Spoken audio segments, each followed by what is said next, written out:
Tractor દ્વારા આ gas pipeline છે ને પાછળ બાંધીને ખેતરમાંથી બહાર કરી છે। હું સરકારને ફરીવાર કહેવા માંગુ છું કે આ ટ્રેલર છે, પિક્ચર હજી બાકી છે।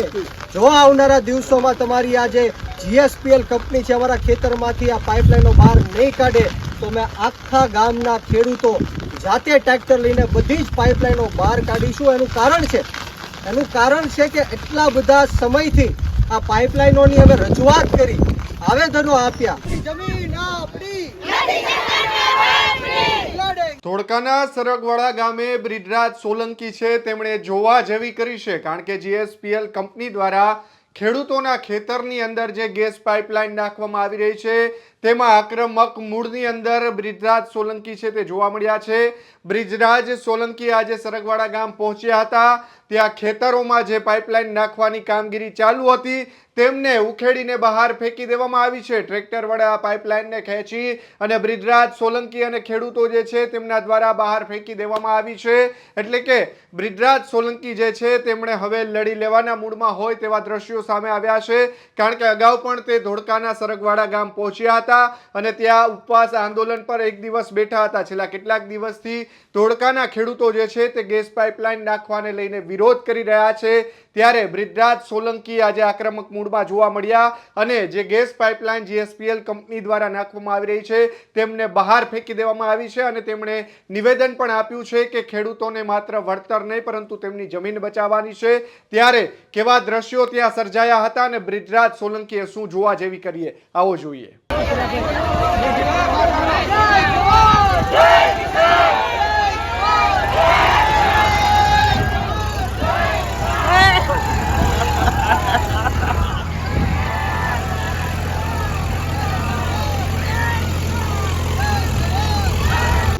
जवान जय किसान, हमसे जो टकराएगा मिट्टी में मिल जाएगा, हमसे जो टकराएगा मिट्टी में मिल जाएगा।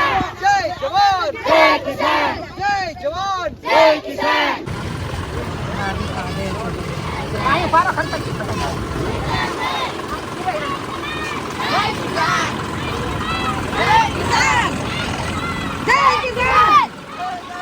जय किसान।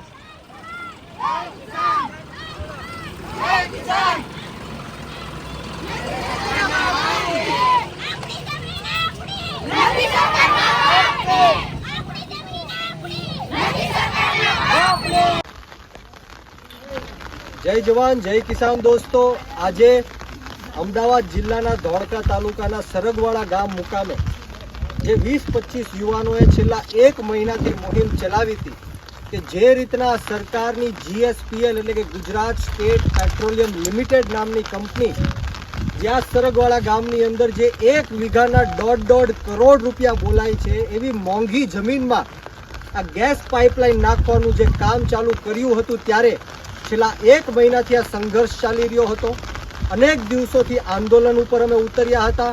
અમે કલેક્ટરને આવેદન આપ્યું, મામલતદારને આવેદન આપ્યું, તલાટીને રજૂઆત કરી, ધારાસભ્યને રજૂઆત કરી, છતાં પણ કોઈ પણ જાતનો અમને જવાબ મળ્યો નહીં।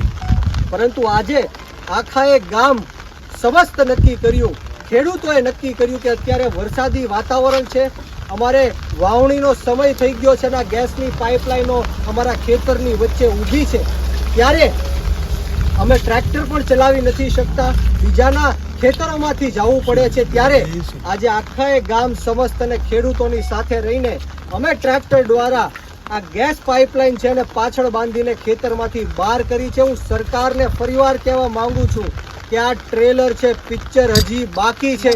જો આવનારા દિવસોમાં તમારી આ જે GSPL કંપની છે અમારા ખેતરમાંથી આ પાઇપલાઇનો બહાર નહીં કાઢે તો મેં આખા ગામના ખેડૂતો જાતે ટ્રેક્ટર લઈને બધી જ પાઇપલાઇનો બહાર કાઢીશું। એનું કારણ છે કે એટલા બધા સમયથી આ પાઇપલાઇનોની અમે રજૂઆત કરી, આવેદનો આપ્યા, પણ ક્યાં સુધી આ ખેડૂતો સહન કરશે?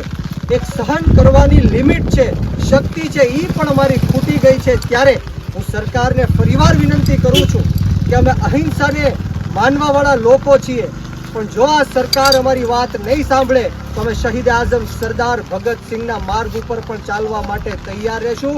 બોલો જય જવાન જય કિસાન, જય જવાન જય કિસાન। हमसे जो टकराएगा मिट्टी में मिल जाएगा।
हमसे जो टकराएगा मिट्टी में मिल जाएगा। हमसे जो टकराएगा मिट्टी में मिल जाएगा।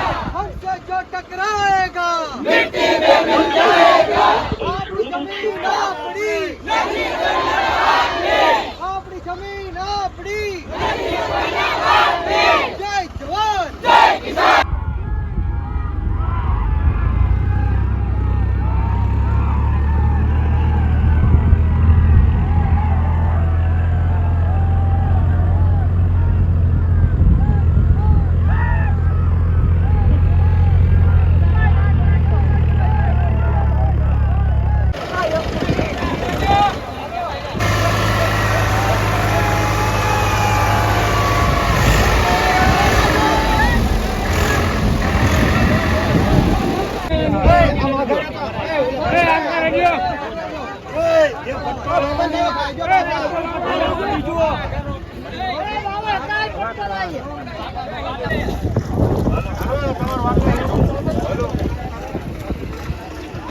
जय जवान जय किसान। जय जवान जय किसान। हमसे जो टकराएगा मिट्टी में मिल जाएगा। हमसे जो टकराएगा मिट्टी में मिल जाएगा। अपनी जमीन अपनी